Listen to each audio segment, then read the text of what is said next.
Chapter 10, Shadows.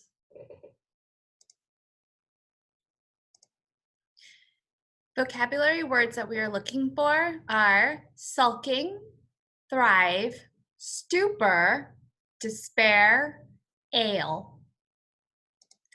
We are on page 62, chapter 10, Shadows. Next day, the picture of Mr. Popper and Captain Cook appeared in the Stillwater Morning Chronicle with a paragraph about the house painter who had received a penguin by air express from Admiral Drake in the faraway Antarctic. Then the Associated Press picked up the story, and a week later, the photograph in rotogravure could be seen in the Sunday edition of the most important newspapers in all the large cities in the country. Naturally, the Poppers all felt very proud and happy. Captain Cook was not happy, however. He had suddenly ceased his gay, exploring little walks about the house and would sit most of the day sulking in the refrigerator. Sulking means being silently angry or upset. Mrs. Popper had removed all the stranger objects, leaving only the marbles and the checkers, so that Captain Cook now had a nice, orderly little rookery.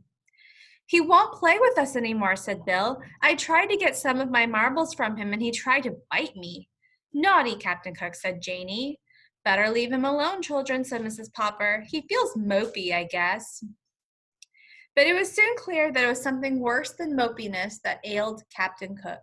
All day he would sit with his little white circled eyes staring out sadly from the refrigerator. His coat had lost its lovely glossy look. His round little stomach grew flatter every day. He would turn away now when Mrs. Popper would offer him some canned shrimps. One evening she took his temperature. It was 104 degrees. "Well, Papa," she said, "I think you had better call the veterinary doctor. I am afraid Captain Cook is really ill." But when the veterinary came, he only shook his head. He was a very good animal doctor, and though he had never taken care of a penguin before, he knew enough all about birds to see at a glance that this one was seriously ill. "I will leave you some pills. Give him one every hour. Then you can try feeding him on sherbet and wrapping him in ice packs. But I cannot give you any encouragement because I am afraid it is a hopeless case. This kind of bird was never made for this climate, you know. I can see that you have taken good care of him, but an Antarctic penguin can't thrive in still water." Thrive means to grow and develop well. That night, the Poppers sat up all night, taking turns changing the ice packs. It was no use. In the morning, Mrs. Popper took Captain Cook's temperature again. It had gone up to 105. Everyone was very sympathetic. The reporter on the Morning Chronicle stopped in to inquire about the penguin. The neighbors brought in all sorts of broths and jellies to try to tempt the little fellow. Even Mrs. Callahan, who had never had a very high opinion of Captain Cook, made a lovely frozen custard for him. Nothing did any good. Captain Cook was too far gone. He slept all day, now in a heavy stupor, and everyone was saying that the end was not far away. Stupor means to be in dullness, not interested in anything. He was just laying there, okay? All the Poppers had grown terribly fond of the funny, solemn little chap, and Mr. Popper's heart was frozen with terror. It seemed to him that his life would be very empty if Captain Cook went away. Surely someone would know what to do for a sick penguin. He wished that there was some way of asking advice of Admiral Drake away down at the South Pole, but there was not time.